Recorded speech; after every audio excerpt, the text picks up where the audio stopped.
Hi, I'm Jay Hill, and I'm here with my friend Dave Rutherford. And today we're going to be talking about China and the reason, or perhaps we're going to try and explore the reason, why our Prime Minister has now allowed Chinese steel to come into Canada when we had tariffs in place before. Well, and the question is, Trudeau has used the whole jobs scenario, Jay, back to the SNC-Lavalin scandal, which is dogging this Prime Minister.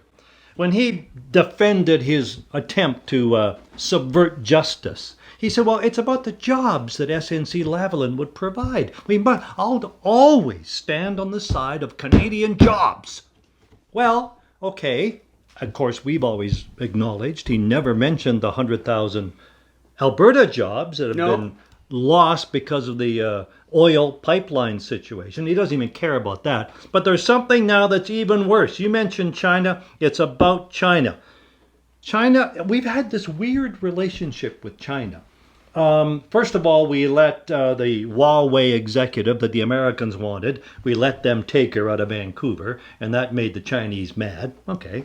And then the Chinese picked up a couple of our guys, put them in jail in reciprocation for cozying up to Trump. These two fellas, who, as far as we know, are completely innocent, the two Mikes, have been caught up in this scandal, right? Have been imprisoned for 9 months now. Yeah. Just to remind Canadians. Oh, but you want to talk about the rule of law? There isn't any in China. No. So, and then the Chinese reciprocate against us for being mad, and they stop our canola imports, which are hurting Canadian farmers. They stop beef imports, which of course is hurting especially ranchers. Alberta ranchers.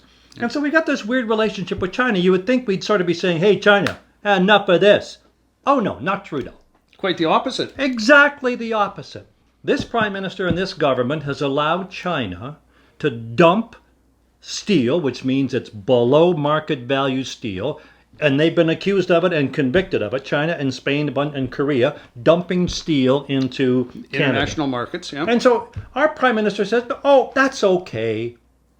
We're going to use this marginal steel for the largest infrastructure project in Canadian history. $42 billion for LNG plants on the West Coast. No, hold it. Dave, what are you talking about? You're losing me on all this. You're losing me. What we've allowed to do is have the Chinese build with illegally dumped cheapo steel, build these modular units. I hit the microphone. That's probably going to not sound good. Self-destruct. I think the Chinese are listening. Well, I hope they are. And so what Trudeau allowed to happen? China's going to build these modular units with all the controls and everything inside them. And basically they're shipped over here. We plug them into each other and you got yourself an LNG plant. I mean, it's obviously more complicated. It's like a modular home, right? I mean, you put the pieces together and presto, you've got a plant. Built over there with cheap steel. We took off all the tariffs on the steel.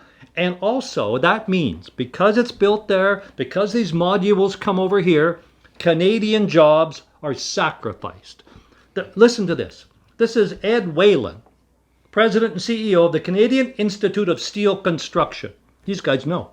They're going to build this stuff. He says, these two big projects, two big LNG projects, they would create hundreds of thousands of Canadian construction jobs, hundreds of thousands of jobs right across the country, if we did the project. If we built them here. No, Trudeau's going to let the Chinese do it. Yeah. Chinese workers taking money out of the pockets of Canadian workers. This guy is such a sham, Trudeau. He is such a hypocrite for using the jobs issue to defend his own illegality, and in the meantime sacrificing, as these guys say, hundreds of thousands of lost jobs. I'm gonna stop you there, and I'm gonna shock you right now. He was actually asked, our illustrious Prime Minister, or who I call Crime Minister, he was actually asked about this very issue, why he removed the tariffs that would allow the Chinese to undercut our own construction workers and our own industry. And he was asked, and you know what? He didn't answer. That shocks you, I'm sure, because he's known for being transparent and open and running an honest government, of course. And jobs, jobs, jobs, Jay. That's his whole mantra. Hundreds of thousands of Canadian jobs shipped to China, basically. Yeah. It's disgusting. And did you hear about this anywhere in the mainstream media? Not a word. Not a word. That's another show, though, talking about the media. Well, they're getting a lot of dough out of this Anyway, guy. subscribe. Anyway. Yeah, thanks you guys and for watching. mostly share with others so they can view this show.